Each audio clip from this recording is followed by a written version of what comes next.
मेरे साथ इस वक्त बिहार के उप मुख्यमंत्री सुशील कुमार मोदी हैं खास बातचीत करने के लिए। और सर, सबसे पहला सवाल तो मैं करूंगी कि जिस तरीके से आचार संहिता लागू होने से ठीक पहले लगातार पीएम मोदी बिहार के लिए नई नई सौगातें ला रहे हैं।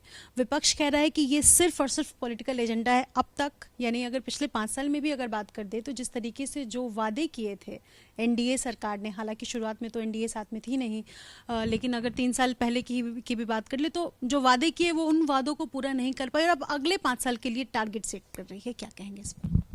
नहीं, देखिए, जो सवाल पूछ रहे हैं पीएम पैकेज के बारे में, उनको मैं राजीव गांधी पैकेज के बारे में पूछना चाहूँगा।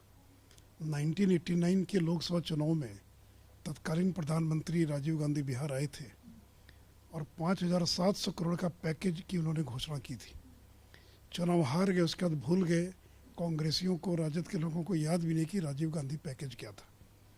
और नरेंद्र मोदी जी ने 1,25,000 करोड़ का जो पैकेज घोषित किया, जिसमें से करीब 54,000 करोड़ रुपया ये केवल रोड सेक्टर में है।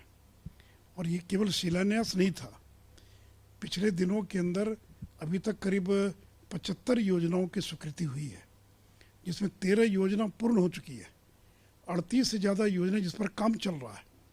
यही आपके बगल में जो महात्मा गांधी सेतु की जो पुनरुद्धार का काम पूरा हुआ है, एक चरण का काम हुआ, उसी पैकेज का हिस्सा था। भागलपुर में 250 करोड़ की लागत से जो बाईपास बना, उसी पैकेज का पार्ट था।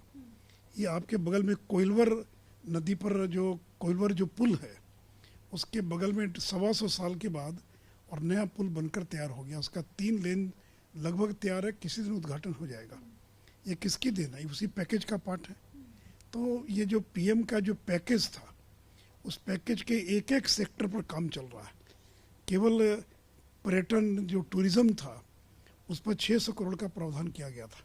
तो आज चाहे आप सुल्तानगंज से अगर देवघर जाइए, या गांधी सर्किट हो, या गुरु गोविंद सिंह जी का जो सर्किट है, सबों पर पैसा मिला है। तो देखिए, ये कोई राजीव गांधी पैकेज घोषित करके भूल जाने वाली सरकार नहीं है। और हम लोग केवल शिलान्यास नहीं करते, हम लोग उद्घाटन भी करते हैं। और पीएम ने पिछले दिन और माननीय मुख्यमंत्री जी ने दर्जनों योजनाओं का उद्घाटन किया है। और जिसका हम शिलान्यास करते हैं उसका उद्घाटन भी करते हैं। ये कोई दूसरा नहीं करने के लिए आने वाला है। एक जिम्मेवार सरकार तो 15 साल काम कर रहे हैं। तो इसलिए बयानबाजी करने से तो कुछ फ़र्क नहीं पड़ता है। बयान दे दिया, कुछ बोल दिया, उससे कुछ होगा नहीं। दरभंगा से स्पाइस जेट की फ़्लाइट प्रारंभ होने जा रही है। तो ये जितनी चीज़ें, पटना एयरपोर्ट का जो एक्सपेंशन का काम दिखाई पड़ता है कि कितनी तेज़ी से काम चल रहा है। तो इसलिए जो भी प्रधानमंत्री जी ने ऐलान किया, उसके एक एक सेक्टर में बहुत तेज़ी से काम चल रहा है। एक सवाल है, जिस तरीके से विपक्ष इस बार जो पॉलिटिकल एजेंडा उनका सेट है, या जो जिस तरीके से चुनाव लड़ने जा रही है, बार बार युवा सरकार की बात कर रही है। जो कैंडिडेट हैं विपक्ष के वो खुद युवा हैं। तो मेरा सवाल ये है कि सीएम और डिप्टी सीएम कितने फिट हैं युवा सरकार के सामने में? क्या काट है आपके पास? देखिए, राहुल गांधी भी तो युवा सरकार की बात कर रहे थे। तो लोगों को युवा हैं या क्या उम्र है, ये महत्व की बात थोड़ी है। सवाल, आप युवा हैं, लेकिन आपने अपनी इतनी कम उम्र में आप अरबों खरबों के मालिक कैसे बन गए? आपने इतनी ज़मीन कहाँ से खरीद लिया? इतने मकान कहाँ से आ गए? आपने तो कभी नौकरी भी नहीं की, कोई बिजनेस भी नहीं किया। आप पर IRCTC घोटाले की चार्जशीट फाइल हो गई। तो यही तो केवल युवा हो जाने से आपकी क्रेडिबिलिटी क्या है, आपके परिवार की विश्वसनीयता क्या है? आपके परिवार को 15 साल राज करने का मौका मिला, तो बिहार को आपने कहाँ से कहाँ पहुँचा दिया। तो ये युवा शब्द बोलने से नहीं ना होता है। इसलिए मैंने कहा कि राहुल गांधी तो 1 साल पहले की तो बात, राहुल गांधी अपने आप को युवा कह रहे थे। और नरेंद्र मोदी को तो कहाँ चले गए? युवा सरकार का क्या हुआ? तो सरकार युवा और वृद्ध की बात नहीं है। लोगों को काम चाहिए। अगर युवक काम कर सकता है तो युवक है। कोई किसी भी उम्र का व्यक्ति अगर काम कर सकता है। और देखिए, बिहार के अंदर नरेंद्र मोदी और नीतीश कुमार की इस जोड़ी ने जो काम किया है, तो एक क्रेडिबिलिटी है, एक विश्वसनीयता है लोगों को। और लोगों को भरोसा कि यही लोग काम कर सकते हैं, इसलिए लोग वोट देंगे और या वोट देते हैं। एक छोटा सा सवाल है इस पर। आपने नरेंद्र मोदी का भी जिक्र किया, पीएम मोदी का, और साथ में सीएम नीतीश कुमार का। सीएम नीतीश का काम बड़ा या पीएम मोदी का नाम बड़ा? देखिए, दोनों मिलकर काम करें, इसमें कोई बड़ा और छोटे का विषय नहीं है। आज तक ये आज़ादी के बाद केंद्र की सरकार और बिहार की सरकार में हमेशा टकराव होता रहा। यहाँ तक कि कांग्रेस के राज में डॉक्टर जगन्नाथ मिश्रा ने कांग्रेस से इस्तीफा दे दिया, केवल इसलिए इस्तीफा दे दिया केंद्र के सौतेलेपन के खिलाफ में कांग्रेस से अलग होकर एक नई पार्टी उन्होंने बना लिया था।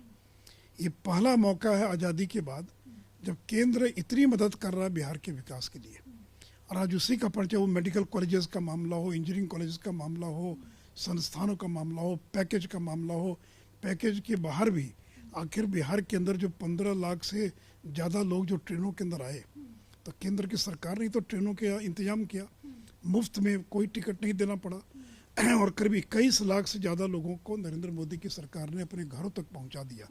आज अगर उनको 8 महीने तक मुफ्त अनाज दिया जा रहा है, तो केंद्र की सरकार की बदौलत है।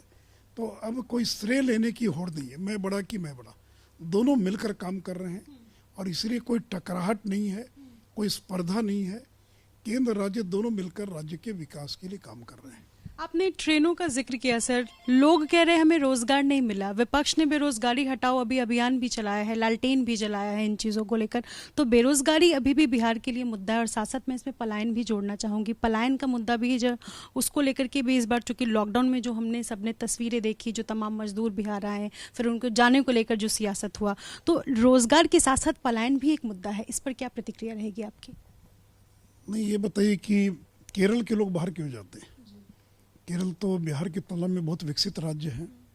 25 लाख से ज़्यादा लोग उनके गल्फ में कमाने के लिए जाते हैं। गुजरात तो बहुत संपन्न राज्य, उसके लोग अमेरिका और कनाडा क्यों जाते हैं? पंजाब और हरियाणा के लोग बाहर क्यों जाते हैं? तो बाहर जाना ये कोई गुनाह नहीं है। ज़्यादा कमाने के लिए कोई भी कहीं जाएगा।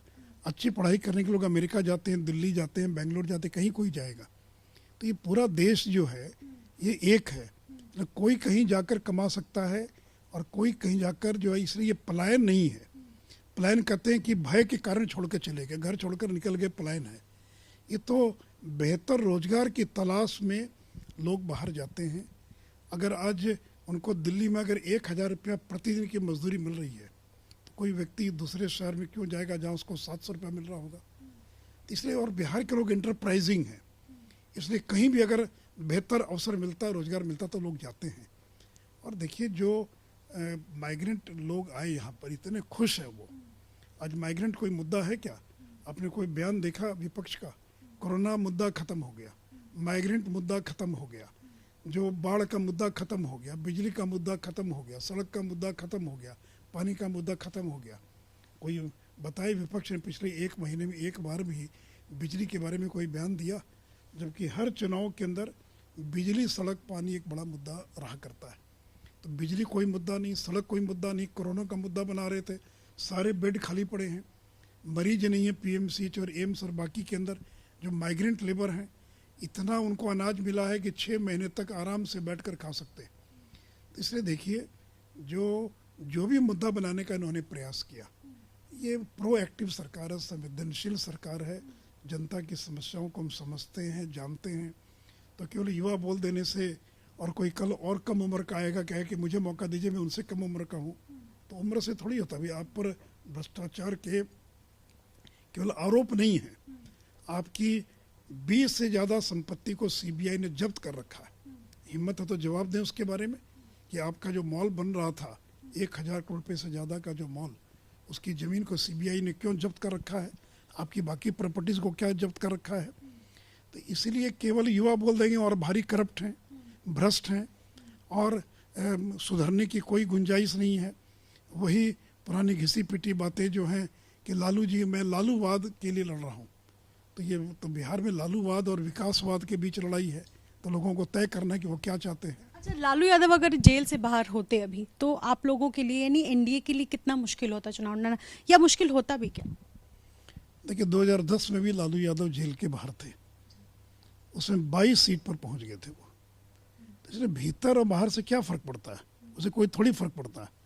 उल्टे हम लोग तो चाहते हैं कि वो बाहर आ जाए, बाहर आकर घूमेंगे तो हमारे लिए और आसान हो जाएगा। लेकिन भाई, लालू यादव 2014 में भी तो जेल के बाहर ही थे, या 2010 में तो बाहर ही थे, या 9 के इलेक्शन में जब 32 सीट जीते हम लोग बिहार के अंदर, उसमें तो बाहर ही थे। तो बाहर और भीतर से कोई फ़र्क थोड़ी पड़ता है उसमें। देखिए, लोगों ने मन बना लिया, लोग जानते हैं। उनको भी 15 साल का मौका मिला, हम लोग को भी 15 साल का मौका मिला, कांग्रेसियों को भी 45 साल का मौका मिला। तो लोगों ने देख लिया कि उन्होंने क्या किया, 15 साल वालों ने क्या किया, हम लोगों ने क्या किया।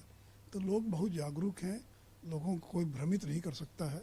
आपकी 15 साल में एनडीए की सरकार रही है और इसमें सबसे बड़ी दिक्कत इस बात की आ रही है कि डबल इंजन की सरकार है। लेकिन जैसे मैं कई मुद्दों के बारे में जिक्र करना चाहूँगी, स्वास्थ्य एक मुद्दा अभी भी है।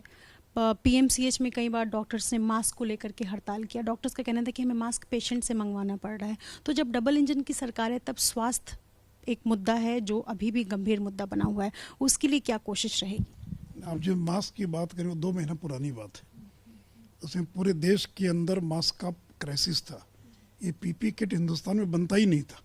जब लॉकडाउन लागू हुआ तो पीपी किट विदेशों से मंगाना पड़ता था। लेकिन आज कहीं पर स्ट्राइक है क्या? आज कहीं कोई कमी है क्या? आज कहीं कोई दवा की, ऑक्सीजन की कोई कमी है क्या? वेंटिलेटर्स की कमी है क्या? तो ये तो ऐसी बीमारी थी कि अचानक पूरे दुनिया के अंदर ये बीमारी आ गई। तो पूरा देश जो है उसको कुछ भी नहीं, उसका ट्रीटमेंट क्या होगा, प्रोटोकॉल क्या होगा, किसी को पता ही नहीं था। तो इसलिए आप जो मास्क की बात करी वो 2, 2.5, 3 महीना पुरानी बात है। मैं नहीं समझता हूँ कि 2, 2.5 महीनों के अंदर जो है, और देखिए ये किसी ने नहीं कहा कि हमने सब कुछ ठीक कर दिया। जिन लोगों ने 45 साल 15 साल राज किया लंबे समय तक आज़ादी के बाद, अगर उन लोगों ने मेडिकल कॉलेजेस का निर्माण किया होता, अस्पतालों को बेहतर बनाया होता तो हमारा काम आसान हो गया होता। तो हम लोग को तो हर चीज़ को नींव से प्रारंभ करना पड़ा है। आपकी जानकारी के लिए बिहार में एक नया मेडिकल कॉलेज 50 साल में नहीं खुला। 47 के बाद ये पीएमसीएच आज़ादी के पहले का कॉलेज है, ये डीएमसीएच ये आज़ादी के पहले का कॉलेज है। और जो एसकेएमसीएच देखती हैं, एनएमसीएच देखती हैं, और जो गया का मेडिकल कॉलेज है ये प्राइवेट मेडिकल कॉलेज था जिसको सरकार ने टेक ओवर किया। एक भागलपुर मेडिकल कॉलेज छोड़कर एक भी मेडिकल कॉलेज 55 साल के अंदर नहीं बना। और हम लोगों ने आज 5 जगह एमबीबीएस की पढ़ाई हम लोग आने के बाद प्रारंभ हो गई और 11-12 नए मेडिकल कॉलेज बनने का काम और चल रहा है।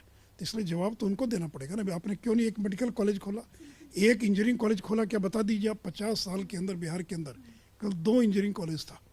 आज हम लोगों ने 38 इंजीनियरिंग कॉलेज खोले।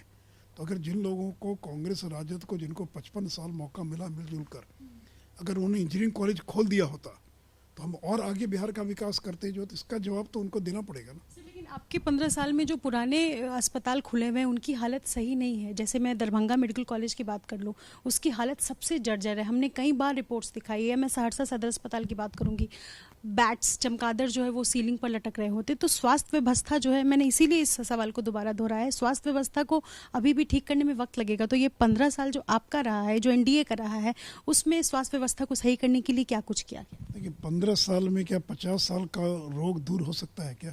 इस तो मैंने आपसे तो यही तो कहा मैंने आपसे, अगर उन लोगों ने अस्पतालों को बनाया होता तो हम लोग और आगे बढ़ते जो हैं। तो उन लोगों ने कुछ किया ही नहीं, और कोई 15 साल में सारे अस्पताल बन जाए, सारी व्यवस्था ठीक हो जाए, हो सकता है क्या? तो इसलिए देखिए हम लोगों ने पूरा प्रयास किया है। आज बिहार में नर्सेज नहीं थी, एक भी नर्सिंग का कॉलेज नहीं था बिहार के अंदर, सारी नर्सें केरल से आती थी। आज जाकर देखिए अस्पताल में कहीं कोई बिहार केरल की नर्सेज हैं क्या? सारी नर्सेज आज बिहार की नर्सेज हैं। डॉक्टर्स नहीं थे। अभी पिछले महीने हम लोगों ने करीब 6000 नए डॉक्टर्स की नियुक्ति की है। तो इसलिए मैंने कहा कि जिनको इतना लंबा मौका मिला, अगर उन लोगों ने अगर नींव डाल दी होती, पहला तल्ला बना दिया होता, तो हम लोग और ऊपर दूसरा तल्ला तीसरा तल्ला बनाते। आखिर क्यों डीएमसीएच को केंद्र ने एम्स में परिवर्तित करने का निर्णय इसीलिए तो लिया उन्होंने करने के लिए। तो ये हम थोड़ी दावा करें कि 15 साल में हमने सब ठीक कर दिया, ये तो हमने कभी दावा नहीं किया।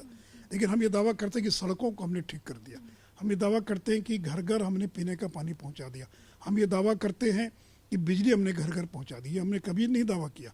हाँ, लेकिन 15 साल पहले हेल्थ की क्या स्थिति थी और आज क्या स्थिति है, तो 2005 में जब हम लोग सरकार में आए 39 मरीज आते थे एक महीने के भीतर प्राइमरी हेल्थ सेंटर में। आज उनकी संख्या बढ़कर 10,000 हो गई। तो आखिर क्यों 39 मरीज आते थे? आज लोगों को मुफ्त दवा मिल रही है। लेकिन मैं ये दावा नहीं कर रहा हूँ कि हमने सब ठीक कर दिया, राम राज आ गया और बिहार जो है केरल और तमिलनाडु के समान जो है विकसित राज्य की पंक्ति में कहा। मैंने कभी दावा नहीं किया, नहीं दावा कर रहा हूँ मैं।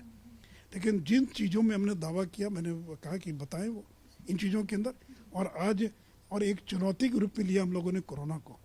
तो आज एम्स से लेकर पीएमसीएच, एनएमसीएच आज वहाँ पर, और जब कल 2.25 लाख टेस्टिंग हुई है एक दिन के अंदर। पूरे हिंदुस्तान का रिकॉर्ड है कि 2.25 लाख टेस्टिंग एक दिन के अंदर हुई है। इसलिए देखिए, एक चुनौती के रूप में हम लोगों ने स्वीकार किया है और व्यवस्थाओं को ठीक कर रहे हैं। अगला मौका मिला तो और बेहतर करेंगे और अच्छा करेंगे।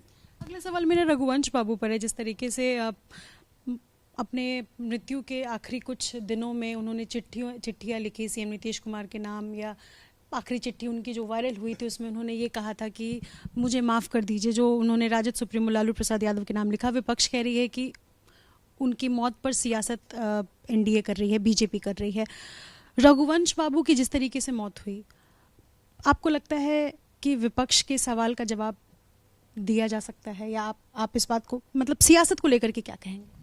नहीं, देखिए, जब उनका शव यहाँ पर आया तो उनके परिवार के लोगों ने राष्ट्रीय जनता दल के कार्यालय नहीं जाने दिया।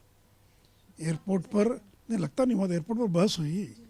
एयरपोर्ट पर राष्ट्रीय जनता दल के तमाम नेता मौजूद थे। वो चाहते थे कि रघुवंश बाबू का जो शव है वो आरजेडी कार्यालय जाए, लेकिन उनके परिवार के लोगों ने कहा नहीं, किसी कीमत पर राष्ट्रीय जनता दल का कार्यालय पर नहीं जाएंगे वो। और वहाँ से उनका शव सीधे लाया गया।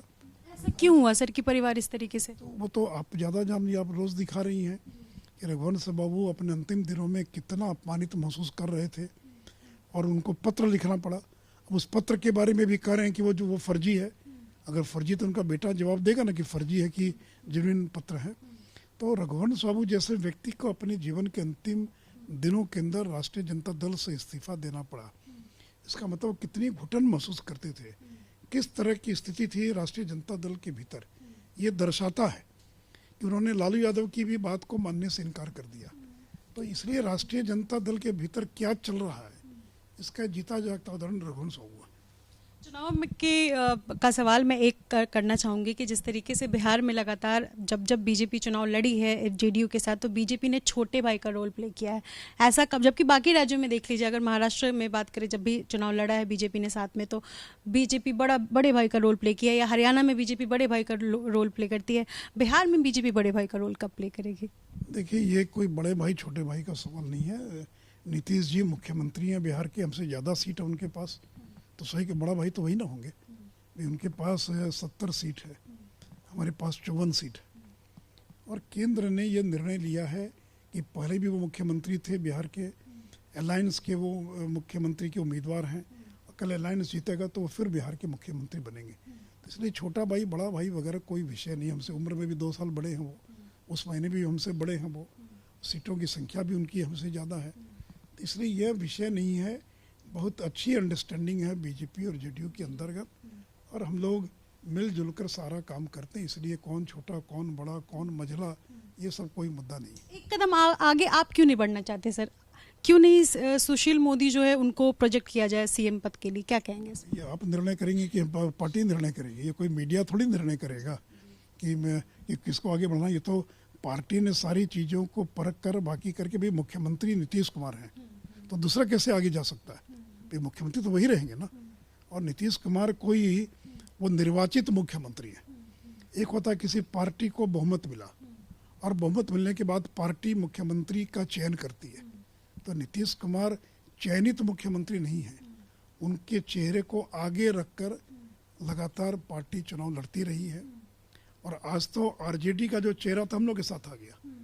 यानी 2015 के अंदर यूपीए का चेहरा थे नीतीश कुमार, और एक बड़ी पार्टी थे, राजद के बाद जनता दल यू थी। तो आज नीतीश कुमार हमारे साथ है, पहले भी हमारे साथ थे। तो इसलिए देखिए, ये सब कोई विषय नहीं है। एक बड़ी अच्छी अंडरस्टैंडिंग के साथ मिलजुल कर काम करते हैं। केंद्र भी बहुत व्यवहारिक है, बहुत प्रेगमेटिक है। वही बिहार की सारी जो ज़मीनी सच्चाई है उसको जानता है।